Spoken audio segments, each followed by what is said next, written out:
حضور صلی اللہ علیہ وسلم کے پاس ایک مہمان آ گئے رات کے وقت میں. جب وہ آئے تو حضور نے پوچھا کھانا کھانا ہے؟ تم نے کہا کھانا ہے. جھوٹ اور بھوک کو جمع کرنا منع ہے. کہا جی کھانا ہے. تو حضور صلی اللہ علیہ وسلم نے فرمایا ازواج مطہرات کے گھروں میں پتہ کرو کچھ ہے. حضرت ام سلمہ کے گھر میں پتہ کیا تو کہا یا رسول اللہ 4 دن سے روٹی نہیں پکی. حضرت زینب سے پوچھا تو کہا حضور کئی دن سے چولہا ہی نہیں جلایا. حضرت عائشہ صدیقہ، حضرت میمونہ، حضرت سودا، تمام گھروں سے بظاہر یہ 2 جہاں کے شاہ ہیں، پر پاس کچھ رکھتے نہیں. 2 جہاں کی نعمتیں ہیں ان کے خالی ہاتھ میں. ہر چیز ہے پر فقر اختیاری ہے. کوئی شے نہ ملی تو نبی پاک صلی اللہ علیہ وسلم نے مسجد میں اعلان کیا، فرمایا کون ہے جو میرے مہمان کو روٹی کھلائے؟ ان لفظوں کا حسن کوئی حسن والا ہی سمجھ سکتا ہے. فرمایا کون ہے جو میرے مہمان کو کھانا کھلائے؟ تو ایک صحابی لے گئے اور اٹھے. وہ صحابی جو صحابہ میں غریب تھے، ایک انصاری جو غریب آدمی تھے. بہت زیادہ امیر آدمی اللہ کی راہ میں خرچ نہیں کر پاتا، اس کے لیے مشکل ہو جاتا ہے. اس کے لیے بہت امیر آدمی جو ہوتا ہے نا، وہ جتنا زیادہ امیر ہوتا ہے نا اتنی دیوار اس کے گرد کھڑی ہو جاتی ہے پیسوں کی، مشکل ہو جاتا ہے اس کے لیے. غریب آدمی کھڑے ہوئے. اگرچہ میرے محبوب کے غلاموں میں جو بڑے امیر تھے وہ بھی خرچ کرنے میں بڑے آگے تھے. حضرت عثمان غنی رضی اللہ تعالیٰ عنہ، حضرت عبد الرحمن ابن عوف، حضرت ابو بکر صدیق رضی اللہ. لیکن یہ غریب آدمی کا حضور میں لے جاؤں گا، میں لے کے جاؤں. اور یہ بخاری مسلم ہے. حضور نے فرمایا لے جاؤ. وہ اب صحابی گھر لے گئے اور بیوی سے مشورہ کیا. بات پہ غور کرنا، ہر چیز کی بھوک دیکھی جا سکتی ہے، بچوں کی نہیں دیکھی جا سکتی. وہ انصاری حضور کے مہمان کو گھر لے گئے، جا کے بیوی سے مشورہ کیا. کہا بھلی مانس گھر میں کچھ ہے؟ تو اس نے کہا تھوڑا سا بچوں کے لیے کھانا رکھا ہے. بچوں کے لیے. بچے تو بزدل کر دیتے ہیں، بچے تو آدمی کو بزدل کر دیتے ہیں، بچے تو مار دیتے ہیں، کلیجہ پھٹ جاتا ہے بچہ بھوکا ہو تو، نیند نہیں آتی. اب صحابی اپنی بیوی سے کیا کہتے ہیں؟ کہتے ہیں بچوں کو بہلا کے سلا دے. اور رسول اللہ کے لیے نہیں، رسول اللہ کے مہمان کے لیے، بھئی نبی پاک کے لیے نہیں، حضور کے. تجھ سے در در سے سگ اور سگ سے ہے مجھ کو نسبت، میری گردن میں بھی ہے دور کا پٹکا تیرا. تجھ سے در در سے سگ سگ سے ہے مجھ کو نسبت.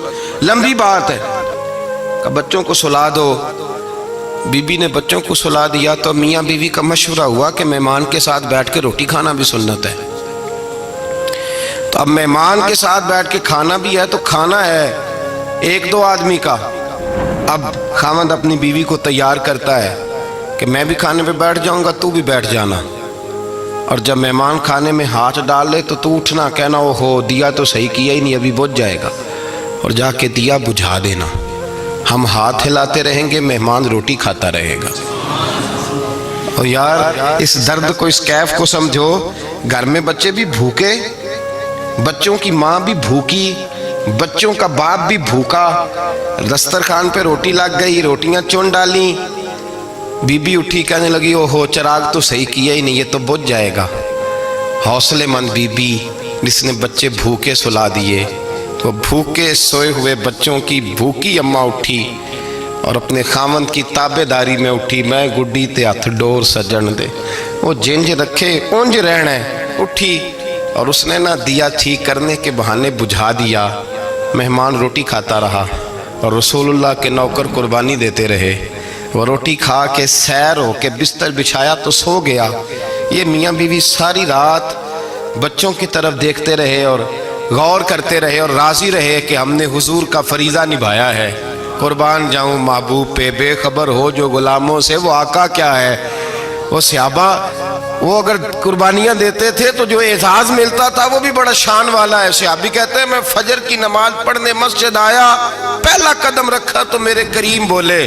حضور نے فرمایا رات جو تو نے اور تیری بیوی نے عمل کیا ہے خدا کو بھی بڑا پسند آیا ہے، محمد مصطفیٰ کو بھی بڑا پسند آیا. اور پھر ایک لفظ اور ہے حدیث میں، ایک روایت میں کچھ جملے اور بھی ہیں. حضور نے فرمایا جب تو اور تیری بیوی رات مہمان کے ساتھ ایثار کر رہے تھے نا تو عرش کا مالک تمہیں مسکرا مسکرا کے دیکھ رہا تھا، رب تمہیں دیکھ کے مسکرا رہا تھا، رب تمہیں دیکھ کے مسکرا. تر دامنی پہ شیخ ہماری نہ جائیے، ہم دامن نچوڑ دیں تو فرشتے وضو کریں. پر میں وہ مسکرا رہا تھا کہ میرے بندے میرے رسول کی رضا کے لیے کیا کر رہے ہیں.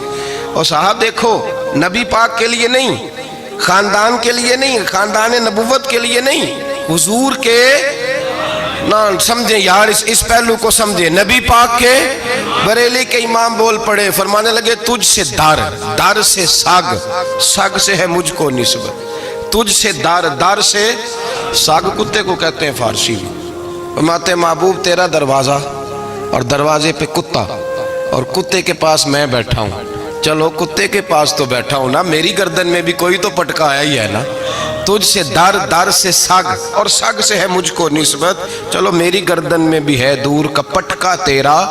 قرآن مجید بول اٹھا، رب کریم نے فرمایا حبیب یہ تیرے غلام وہ ہیں کہ وَيُقْصِرُونَ عَلَىٰ أَنفُسِهِمْ وَلَوْ كَانَ بِهِمْ خَصَاصَةٌ.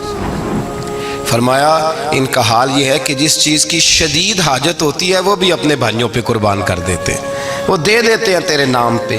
جب مکے والے مدینے آئے انصار مدینہ تو میرے مصطفیٰ کریم نے فرمایا نہ تمہاری نسلیں ایک ہیں نہ قبیلے ایک ہیں، لیکن تمہارا نبی ایک ہے، تمہارا رسول ایک، خدا ایک، کتاب ایک، تمہارا میری وجہ سے رشتہ ہے. چلو اپنے بھائیوں کے ساتھ احسار کرو، چلو احسار کرو. اگر کسی کے 2 مکان تھے تو اس نے ایک اس کو دے دیا جو مکے سے آیا تھا، 2 باغ تھے تو ایک دے دیا، کسی کے پاس ایک تھا تو آدھا بانٹ کے دے دیا. ہر چیز تقسیم کر دی. حالات بدل جاتے ہیں، حالات بدل جاتے ہیں. تلک الایام نداولها بین الناس، اللہ لوگوں کے درمیان دن بدل دیتا ہے. حالات بدل گئے، بڑا مال غنیمت آیا، بنو نزیر کا علاقہ فتح ہوا تو میرے رسول پاک صلی اللہ تعالیٰ علیہ وسلم نے انصار مدینہ کو اکٹھا کیا. فرمایا بھئی مال اب بڑا آ گیا ہے.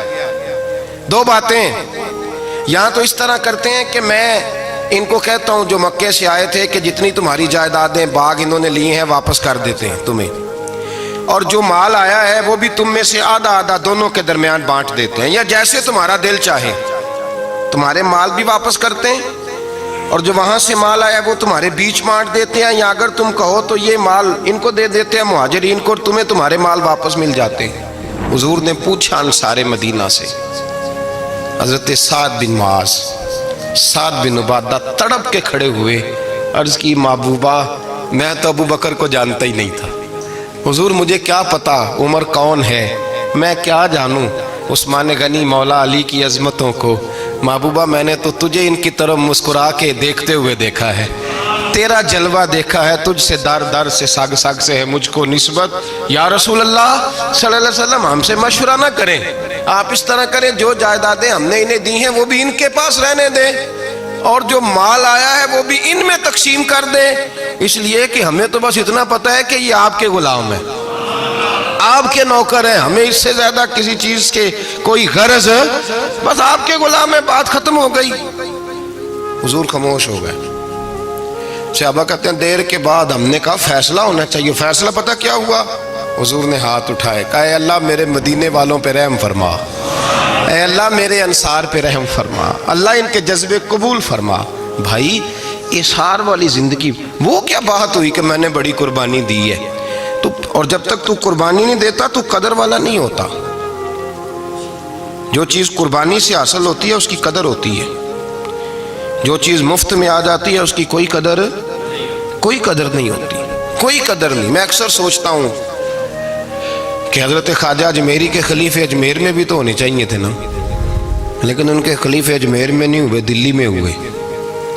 تو میں سوچتا ہوں دلی والوں کے خلیفے دلی میں ہونے چاہیے، لیکن دلی میں نہیں ہوئے، پاک پتن میں ہوئے. تو پاک پتن والوں کے یہاں ہو جاتے. وہ اس لیے کہ قربانی جو دیتا ہے نا، جو دور سے چل کے آتا ہے وہ قربانی کرتا ہے، قربانی دیتا ہے، اس کو قدر زیادہ ہوتی ہے. ہم نے کسی شے کے لیے کبھی قربانی نہیں دی، نہ دین کے لیے، نہ قرآن کے لیے، نہ مسجد کے لیے، نہ شیخ کے لیے، نہ طریقت کے لیے. قربانی تو ہے ہی نہیں. تو جو شے مفت ملتی ہے اس کا نہ مزہ آتا ہے نہ قدر ہوتی ہے. جو چیز قربانی کر کے لیتے ہو نا، قربانی کر کے، اس کی قدر ہوتی ہے. کسی لیے کہا تھا کسی درویش نے، اس نے کہا تھا قدر نبیدہ ایک کی جانن دنیا دار کمینے، قدر نبیدہ جانن واگے سو گئے وچ مدینے۔ ان سے پوچھو نا، ان سے پوچھو ان حضرات کو کتنی قدر تھی۔ قربانی اپنی زندگی میں دینا سیکھیں۔ ایک ہوتی ہے بندے کی ذاتی خواہش، اس کو کچلنا بڑا مشکل ہوتا ہے۔ قربانی بڑی ضروری چیز کا نام ہے، اور جو قربانی دینا سیکھ جاتا ہے وہ بچ جاتا ہے۔